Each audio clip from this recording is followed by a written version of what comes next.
He couldn't make his foot work, but don't worry, he did it anyway.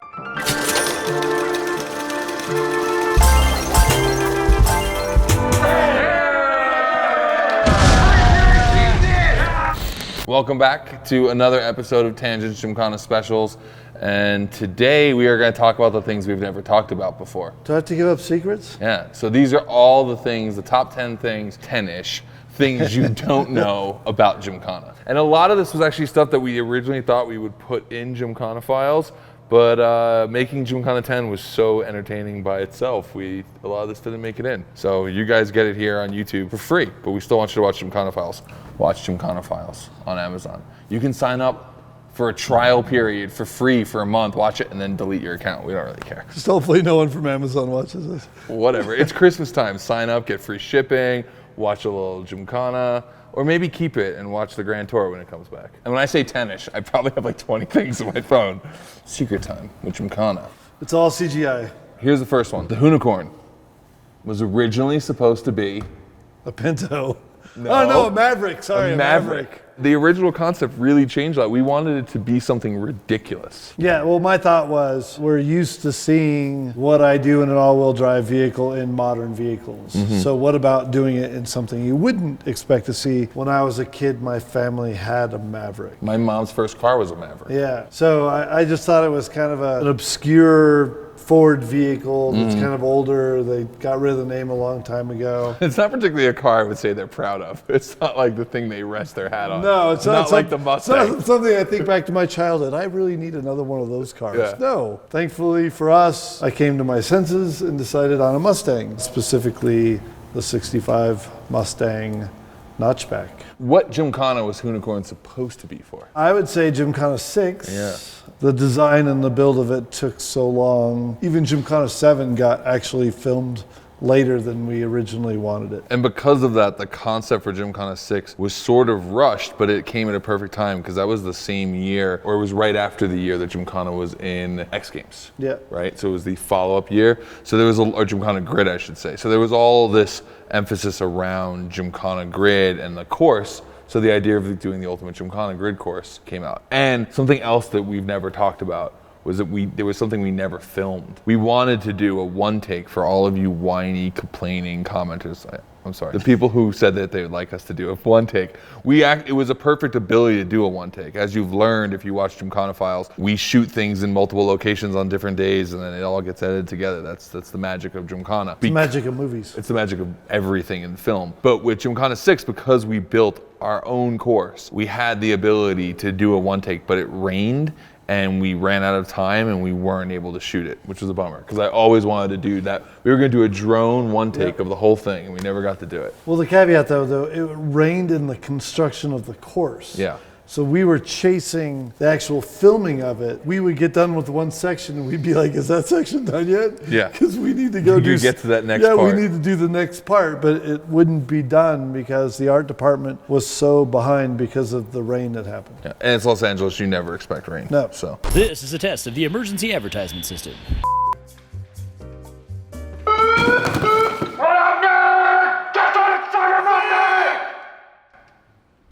Why? You've been doing this for hours.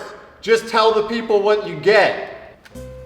Free lanyard and sticker with any order while supplies last. $10 off tees, $20 off fleeces. Free shipping worldwide. On Hoonigan.com, 24 hours, Cyber Monday. Go order some shit.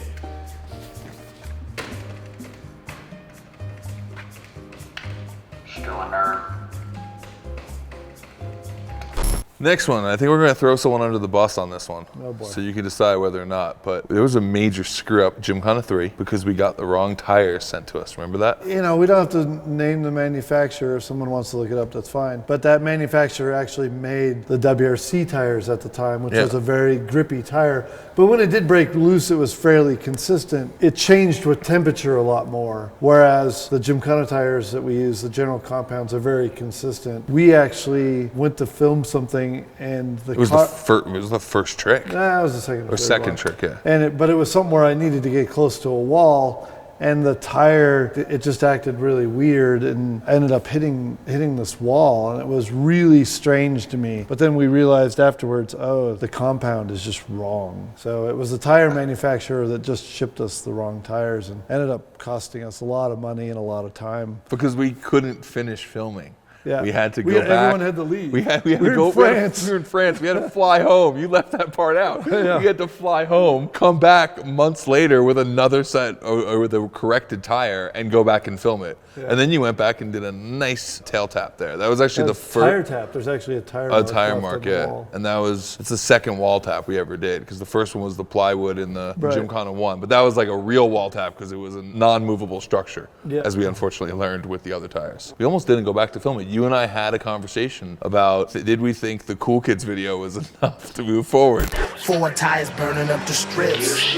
Donuts on the rims, wheel grip. It clearly wasn't. I'm very happy we went back and filmed that. I have a good photo of that moment right after it, and it's of you wearing a shirt that says Ken Block sucks, and you're just like completely defeated, head down, because we're about to fly back home. We only shot one scene. That was terrible. So yeah, it sucked. Here's a good one. Gymkhana 9 was not supposed to be in Buffalo. Now you're throwing an Now entire throwing country entire countries. under the bus. So as much as we love you, Australia, and you are damn good hoons, your country's a bit of a nanny state and didn't want us to come play. The quick story, I went down there and I did 2 full scouts. So that's about 2.5 weeks of time. 2 separate trips. 2 separate trips to Australia, which is no easy task. And we thought everything was good, and we were going in to lock down all of our locations. We were filming in Sydney. It was gonna be rad. We had spots near the Opera House. It was gonna be really good. And in the last moment, the police department came in and said that they didn't feel comfortable with us doing it because they couldn't control you Australians from actually going and copycatting what we would do. So they told us we were not welcome. But yet there were 8 other videos of me doing this stuff around the world. And we never had that problem. That's not enough of an influence? Makes no sense. It actually put us in a really bad situation because we had to deliver Gymkhana 9 in the same time frame to correlate with the Forza game. So we rushed to put together Buffalo. In a weird way, Buffalo is kind of one of my favorite films. And I think it just worked out really well. I think with the concept that you kind of went with, it's like, okay, we can't do the city thing. Let's do... Back to roots. Yeah, back to the roots. Gymkhana 1 style. Gymkhana 1, Gymkhana 2, just real aggressive, fun obstacles. And I really enjoyed making it. And we also went from one of the hardest places to work with, which was Australia, to Buffalo. I mean, they literally rolled out the red carpet for us. They were a fantastic city to deal with. I mean, they were offering us stuff that we didn't even want. They're like, we could shut down the Skyway. You could blow it up for all we care. Didn't you have a sticker that we put on my car? Yeah, it said band down under. You know, I think we still have some of those. Gymkhana 3, original location. Detroit? Yeah.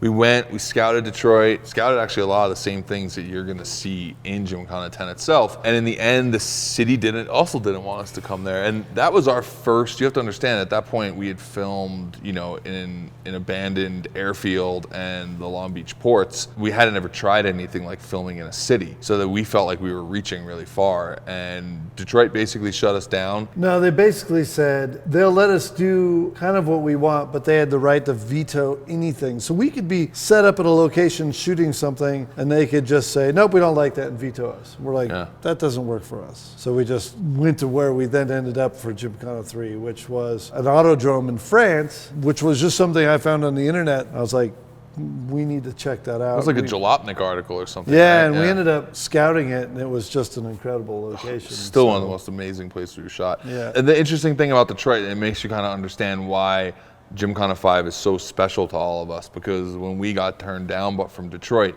we figured we'd never get to film in a big city. And we thought Detroit would be one of our best chances because of the current state that Detroit was in at that point. It was, say it nicely, it was slightly abandoned. And we ended up getting the chance to go film in one of the biggest cities in America, which it seemed such a reach. I love when you at the say time. slightly abandoned, but like the Packard plant had been on like fire for like years. I'm trying to be nice, because I really like Detroit now. Oh, so do I. Going through from over 1 million people in that area to like 600,000. Yeah, there's going to be abandoned areas, but like Dearborn, where Ford is beautiful. It's even amazing how much Detroit has changed since we scouted it. Oh, yeah. However many, was that New 6 years ago stadiums. to now? Yeah. New stadiums, the downtown's beautiful. Yep. Like, the It's whole certainly area come around back. the train station's really Corktown, coming back. yep. Yeah, it's cool. I enjoy going there. Oh, here's one. When we were in San Francisco filming for Gym 5, we decided that we wanted to pay a little homage to some of the backstory of what Ken's life was, which is skateboarding and DC shoes. So there's 2 cameos, both of them related to skateboarding. Josh Kalis riding in the trolley. Josh Kalis is the guy who's sitting in that. Josh Kalis, pro skateboarder, sponsored by DC Shoes, good friend of The funny thing Hoonigan, is when I think of everyone. Kalis at Gymkhana 5, I don't even think of the trolley anymore because I have a photo of him doing a kickflip. I have it on my wall too, the playback photo. I see it every day that I walk It's on my wall right next to my bedroom. So when I walk out, I see it too. When you say Kalis in Gym 5, I'm like, I mean kickflipping like on the Bay Bridge? And I'm going to claim that too because that morning he texted me and said, hey, is there anything else cool happening? Should I stick around? And I said, hey, we're going to shut down the bridge. Like, I don't know, you might be able to come on there to get like a good photo. And that's why he jumped along with Blabes to come get that. The next one is the flag waiver. Yep. So Jake Phelps I've known forever because he ran Thrasher magazine, which is based in San Francisco. Yeah. So Jake is just a super rad personality driver behind, the most core magazine in the skateboard industry. And it's cool because he really couldn't give 2 shits about cars. Yeah. He just came out to support you guys and all that. Which was super rad. Thanks, Jake. It was kind of a cool thing to connect your history of skateboarding back to that video in ways that only people who were core to skateboarding would recognize. We Easter egg so much stuff in the videos that only certain people pick up. So that's one of those things. Another Gym 5 moment.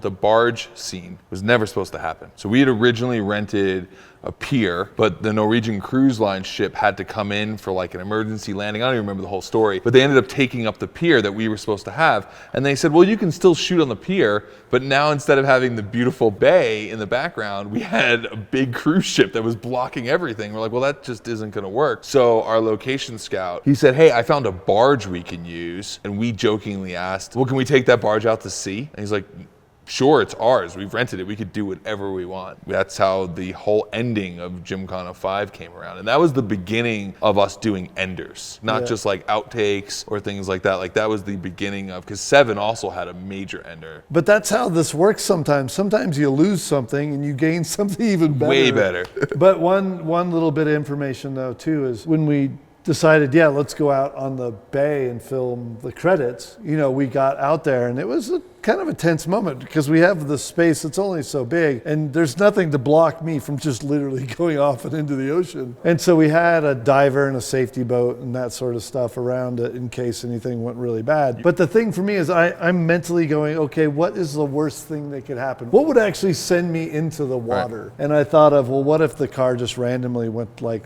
some sort of throttle lock, which never happens. Like it just just doesn't happen. So I mentally went through, okay, if that happens, I'll just clutch and I'll shut down. And in the midst of me doing all that stuff, for some reason, never happened any other time in that entire shoot, I had the throttle lock wide open. It was just a freak thing. And didn't have we're all on the backside of the barge hiding behind the box that's there. We can only see a little of what's happening and all of a sudden we just hear and then just everything shut down and everyone freaked out because no one knew what happened. Derek, I thought was gonna age him another 20 years. By the way, another thing about Gymkhana 5, the drift jump, Travis, the figure 8, the jump down, that's all the same intersection. It's all the same block. We just shot off different corners. We just shot different ways and because it's hard to shut down like a neighborhood like that. So we were trying to maximize what we could shut down. And at the same time too, that was actually a bus route. Oh yeah, we had to keep stopping for the buses. So like every half an hour a bus would come through. Packed with people. Yeah, we'd have to shut down, open up barriers, and a bus goes by and then we close everything back up and continue filming.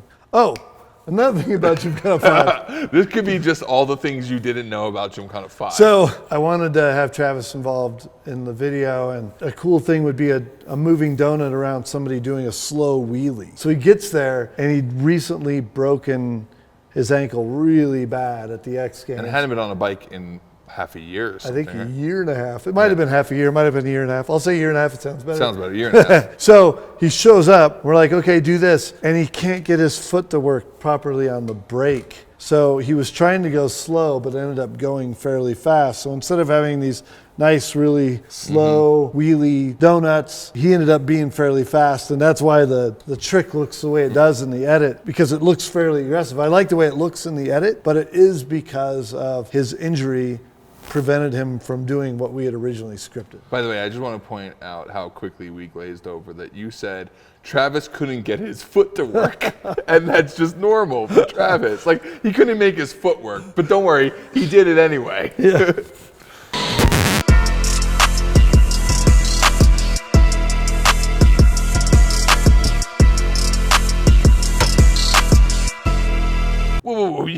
can't do this. No, we did not agree to this bullshit. Get out of here with your shenanigans.